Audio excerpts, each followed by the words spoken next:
ఒక నిమిషం వాస్తవం అంటే అది ఇక మాది కూడా అంటే అనుకోపోతుంది. కులం అంటే అట్లా.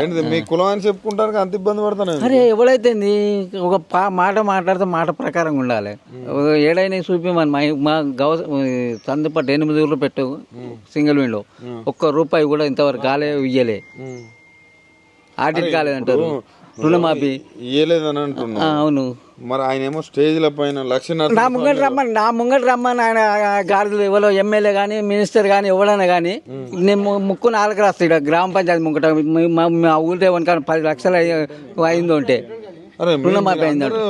మీకో ఉత్తమ్ కుమార్ రెడ్డి ఆడు దొంగ, వాడు ఏ తోట అనుకున్న ఇదివరకే మన ఇండ్ల మీద స్మగ్లర్ ఇది చేసాం. బాపతి గాడు ఆడు అవును ఎరికే కోమటిరెడ్డి దొంగే ఆడ చెప్తోడు కొడతాడు. ఇప్పుడు మరి మాఫీ కాలే, మేము కూడా కొడతాం. మరి రమ్మను ఆయన ఎవడు. నెక్స్ట్ కుంభం అనిల్ కుమార్ రెడ్డి. సరే వాస్తవానికి వీడు బీజేపీ వాళ్ళు వేసుకోము. అనిల్ కుమార్ రెడ్డి లక్కు కలిసి వచ్చింది ఆడ భువనగిరిలో. బీజేపీ నా కొడుకులు రేవంత్ రెడ్డి దొంగ, బోట్లకు నోటుకు దొంగ కేసేనా అంతే అందరికి తెలుసు. నువ్వు కూడా రెడ్డి. నేను కూడా రెడ్డి అని చెప్తున్నాను. రెడ్డి అని చెప్పుకోవద్దు అని చెప్తున్నాను. నేను అసలు మోసకారులతో రెడ్డి అని చెప్పుకోకుండా అయింది. మీ నల్గొండ జిల్లాలో ఎంఐఎంలు ఉన్నారు, కాంగ్రెస్ పార్టీ గెలిపించుకుర్రు. మరి ఇప్పుడు ఎందుకు ఇట్లా తిడుతుర్రా? ఎందుకు ఏడ గెలవలే. మా ఈడ చేసింది ఒక్కటే తప్పు. కేసీఆర్ ఏమో కమ్యూనిస్ట్ వాళ్ళతో దూరం పెట్టి కొంత అయింది. నల్గొండ మొత్తం బీజేపీ నా కొడుకులు మొత్తం కాంగ్రెస్ కేసారు. భువనగిరి కానీ నల్గొండ కానీ కాంగ్రెస్ ఒకటే.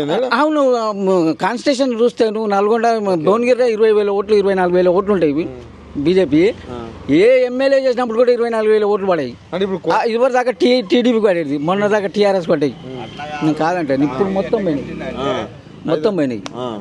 అయితే ఇప్పుడు 14 నెలల పాలన ఎట్లున్నది? వేస్ట్. కాంగ్రెస్ అంటేనే వేస్ట్. విరక్తి వచ్చింది ప్రతి ఒక్క పబ్లిక్ వచ్చింది. 14 నెలలకే వస్తుంది. ఎందుకంటే చేసేది ఒకటి, అనేది ఒకటి. ఆయన స్టేజ్ల మీద ఏమంటున్నా అంటే 100% రుణమాఫీలు చేసిన, 100% రైతు భరోసాలు ఇస్తున్నాం, 100% ఇందిరమ్మ ఇల్లులు ఇస్తున్నాం, రేషన్ కార్డులు ఇస్తున్నాం అంటారు. ఆయన అంతా చెప్తున్నాడు, మీరు అబద్ధాలు ఆడుతున్నారు. ఆయన ఇక్కడేను రుణమాఫీ కాలేదు అని చెప్తున్నా కానీ నేను కూడా ఇప్పుడు మన 8 ఊళ్ళు సర్వే మన కోఆపరేటివ్ బ్యాంక్ చంతపట్ల దాని